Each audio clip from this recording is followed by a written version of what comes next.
All right, I am here with Joey Taylor, and Joey Taylor is a Toronto-based radio personality, a writer, a public speaker, and creator, originator of the Six String Nation project. And I'm very happy to be talking to you on this Friday, right before spring break, where we are. And I know you're in Toronto right now, right? Where it doesn't feel like it's spring break because it's snowing. Although maybe that does It's the feel like second spring week, break. right? Yeah, yeah.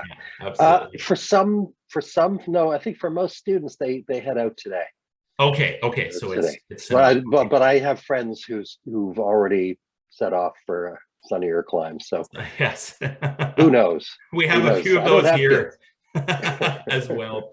Absolutely. So just thank you for taking the time to Pleasure. talk to us, to talk a little bit about Six String Nation and specifically what we can expect for our adult-centered education 2022, May 19th and 20th in Coquitlam, BC. And, we're just ecstatic that we'll be able to be face-to-face for Yeah, the first time in a couple years.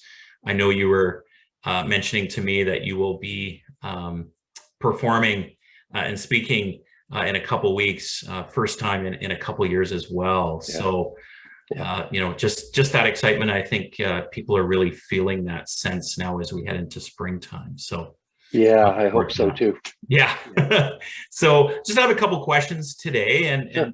the first one is just sort of a background. Can you tell the audience a little bit about yourself, and then how Six String Nation came about? Oh, well, good. Actually, this is a good preamble because it's actually something I'm kind of leaving out of the current version of the live presentation, Hmm.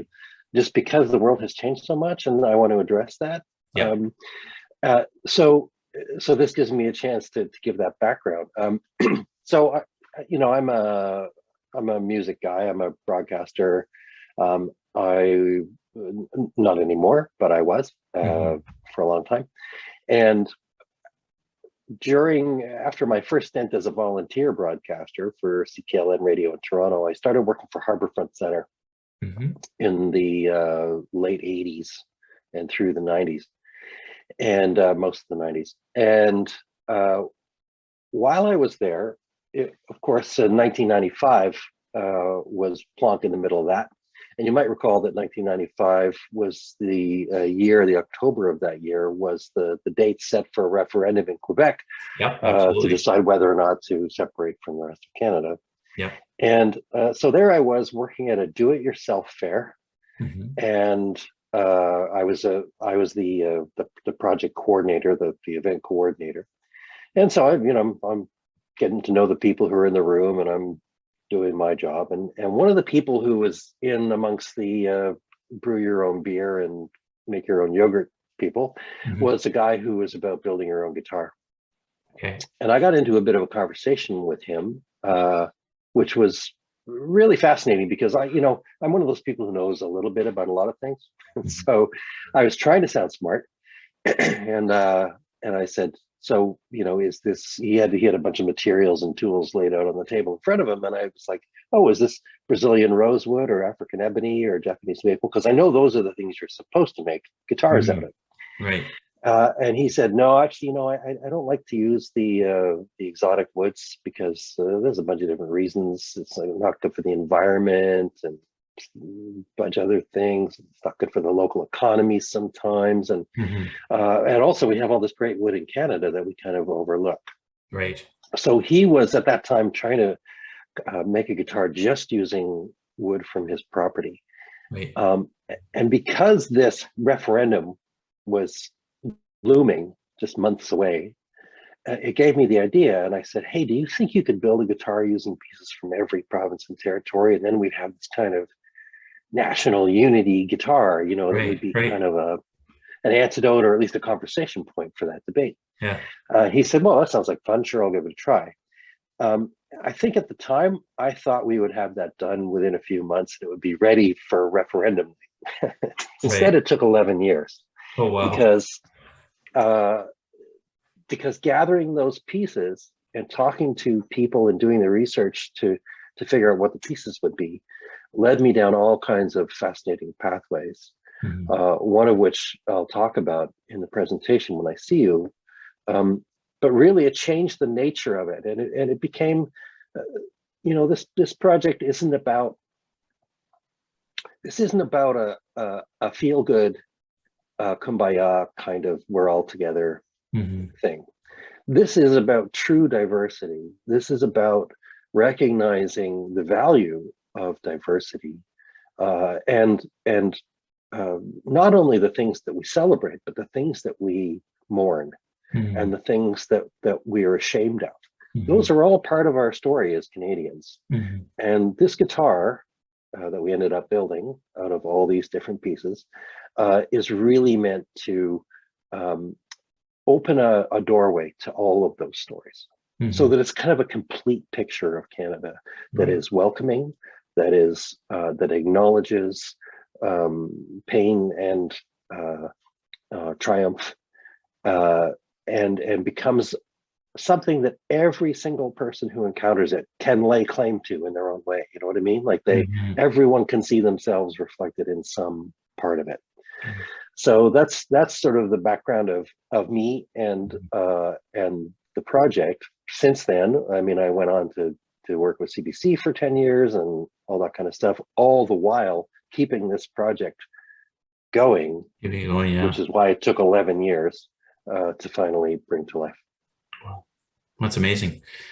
So I know, Voyager is the name of the guitar, and we're going to see that in Coquitlam, and I'll get to that in a little bit. But here we are talking on Zoom, and this, for the last couple of years has been how people have communicated. And a couple of years ago, in March, I'm sure you can recall where you were that weekend, where everything was kind of shut down, and just the uncertainty, the angst, and the what now sort of feeling that impacted us all. For yourself, being in a field where you are performing, you are producing, you are creating, how did the pandemic affect your craft? How did it sort of change your plans, and how did you adjust?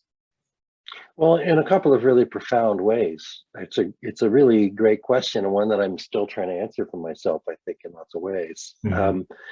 So for one thing, I mean,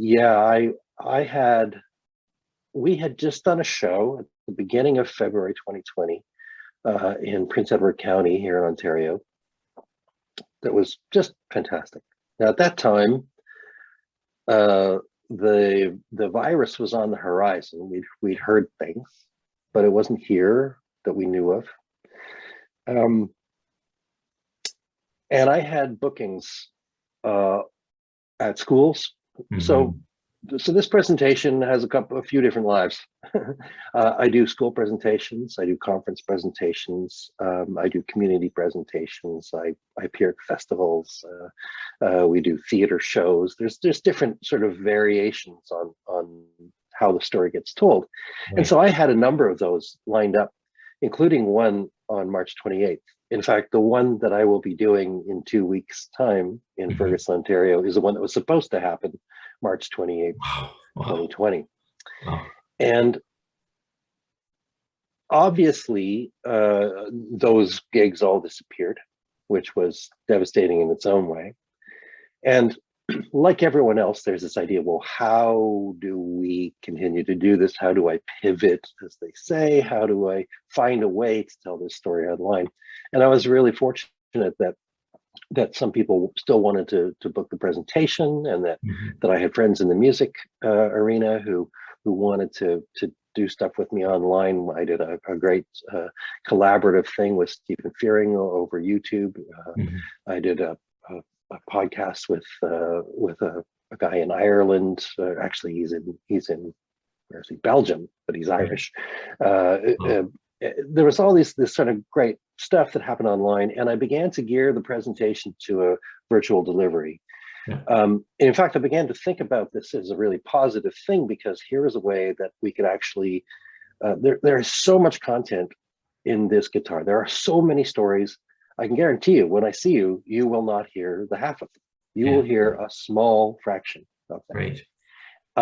And I thought, well, maybe this is a way to kind of divide up the presentation in a way that we can do chapters, and that you could deliver each of these chapters virtually, and you could create companion materials and so on. And it's something that I'd wanted to do for a long time anyway, vis-a-vis my work with schools and with educators.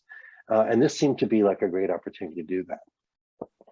So I have done some work in that area, but oh my goodness, it's a huge mountain to climb, as you probably know, creating learning management systems and adhering to curriculum guidelines and making things work for different constituencies across the country. So it's been a huge challenge, and I'm still working on it. However, it did let me develop a virtual only presentation that we've done. So on one sense, the presentation changed in that way. My work changed in that way, and that I had to orient myself to this kind of delivery. But more profoundly, perhaps, I think, the world has also changed. The story that I tell through this guitar, the story that the guitar tells through me, is a story about diversity, about Canadian identity, about history, about geography, about belonging. And those things are fundamentally important to me. And over the last 2 years, partly maybe because of the pandemic and partly in spite of the pandemic, or partly who knows why, all these terrible forces of hatred and division have kind of seeped into the culture, seeped into society in different ways. And I realized it was presumptuous of me to walk into a room, as I used to do all the time, and just assume that everybody in that room was with me, that everybody would feel this story in the way that I do. And I tell you, that feeling is palpable for me. I mean, I feel it all the time, and I love the feeling. I thrive on it. Right. But I realize I have to address some of the same stories in a different way, because the context has shifted under our feet over the last 2 years.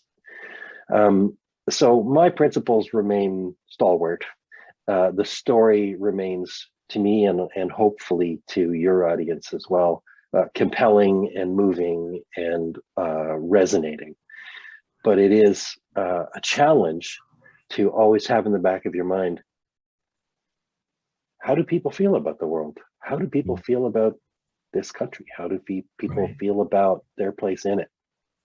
And I want to acknowledge those differences, and I want to take them into account and try and revive the feeling that I had, but with wisdom, right? With recognition of where people are at. You got to meet people where they're at with this story. And the guitar provides a gazillion ways for people to do that, lots of different avenues to meet it.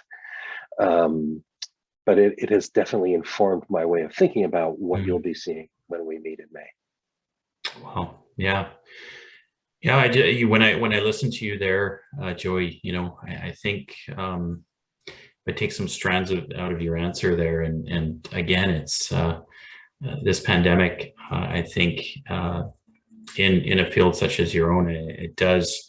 What I heard there is a sense of reevaluating it, like most people, during this pandemic, reevaluating our personal and our professional lives, and also, as you mentioned, we're looking for silver linings, because this was thrust on us. The good news, as you mentioned there at the end, is we will be meeting, and it will be in a live venue, and that's something to celebrate. So that's kind of my last question today is, without giving too much away, just a bit of a teaser maybe, what can attendees expect when we meet in May at the East Conference? Well, you can expect to hear a lot of different perspectives on what it means to be Canadian. And some of those perspectives, none of, I try to make a point of saying these aren't my stories to tell, most of them. The story of the guitar is. The story of the stories that make up this guitar belong to the people who contributed those materials. And so what I hope to do is to be a mirror to reflect those stories back and put them in this kind of shape and order. Right. So that's what you'll hear, me as a vessel, the guitar as a vessel to bring you these stories that will resonate with different people in different ways. Okay. It will be, I can guarantee, well, I shouldn't say that anymore. I guarantee you, for me, it's an emotional experience. Telling the story is always emotional. Right. And there's a thing that happens in the room when I look around and I see people catch their thing. They find that thing, that hook that gets them feeling emotional about the project too. And it's a big problem if I see them, because if I'm on the verge and I see them on the verge, the tears just come. So I'm not saying be prepared to cry. I'm just being prepared to recognize that telling this story and hearing this story has an emotional component that I think is beyond the sort of utility of this project as an educational tool. Right. I think there's something that digs deep into everyone in its own way. So be prepared, I think, to be open to that. And it's also there's some humor, there's some music, which you'll be kind of providing through the guitar, and that's a way to really bring everyone together around this sort of around this idea, and then literally in this kind of circle of music, which is always a great thing. Sounds wonderful. Sounds wonderful. I know I speak for my colleagues. We just can't wait till May, until the conference, and we're really looking forward to hearing you to speak and to connect. And I just want to thank you again for taking the time out of your day today to talk a little bit about yourself and the project and what we can expect in May. So thank you again. Well, it's my total pleasure, and I'll look forward to seeing you all in May. It's going to be fantastic. Excellent. Thank you. Thank you again. Thank you. Thanks.